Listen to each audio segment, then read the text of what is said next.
عوامی نمائندگان نے غفلت اور لاپرواہی کی انتہا ہی کر دی۔ جہلم شہر میں موجود کھیل کا میدان کچرا کنڈی میں تبدیل، جگہ جگہ کوڑے کے انبار لگ گئے، نوجوان نسل تفریحی سرگرمیوں سے محروم، شہریوں نے انتظامیہ سے اصلاح احوال کا مطالبہ کر دیا۔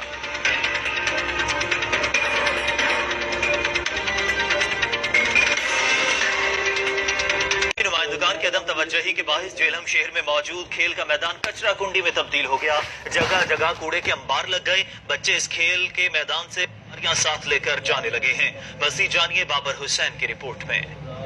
جہلم کے علاقہ کالا گجروں میں موجود بچوں کے کھیلنے کے گراؤنڈ کو فل ڈپو میں تبدیل کر دیا گیا۔ گراؤنڈ جو ہے کچرا کنڈی کا منظر پیش کر رہا ہے، اس کے ساتھ ساتھ 3 سکولوں کے درمیان واقع اور اہل علاقہ کے لیے یہ واحد گراؤنڈ گندگی کا شکار ہو گیا ہے۔ جگہ جگہ پر تعفن اور گندگی کے ڈھیر لگ چکے ہیں اور اس کے ساتھ ساتھ یہاں پہ بچوں کے کھیلنے کے لیے کوئی صحت افزا تفریح نہیں۔ بچے جب یہاں پہ کھیلنے آتے ہیں الٹا بیمار ہو کے جاتے ہیں۔ بچوں کا کہنا ہے کہ عرصہ دراز سے ہم نے میونسپل کمیٹی کو درخواستیں دی ہیں لیکن یہاں پہ عمل درآمد نہیں ہو رہا اور یہ گراؤنڈ جو ہے کچرا کنڈی میں تبدیل ہو گیا ہے۔ ڈی سی صاحب سے گزارش کرتے ہیں کہ یہ ہمارے گراؤنڈ کو صاف کرائیں۔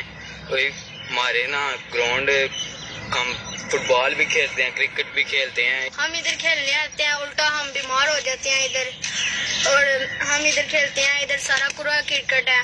ہم ڈی سی او صاحب سے اپیل کرتے ہیں کہ ہمارا گراؤنڈ صاف کرایا جائے۔ یہ مہمان ڈی سی او جہلم سے اپیل کر رہے ہیں کہ ہمارے اس گراؤنڈ کو صاف کرایا جائے تاکہ یہاں پہ صحت افزا تفریح ہو۔ ہم یہاں پہ کھیلنے آتے ہیں، ان کا کہنا ہے الٹا ہم بیماریاں لے کے جاتے ہیں۔ یہاں پہ انتظامیہ کو توجہ دینی چاہیے۔ کیمرہ مین حسنین علی کے ساتھ بابر حسین۔